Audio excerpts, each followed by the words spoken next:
Bakit hindi pantay-pantay? Bakit may mga taong nahihirapan? Hanggang kailan mo gagawin to?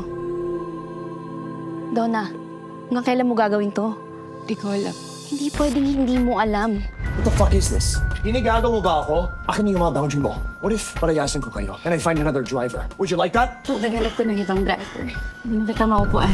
Anak, okay ka lang ba? Bilang ina, nararamdaman ko na baka may problema ka.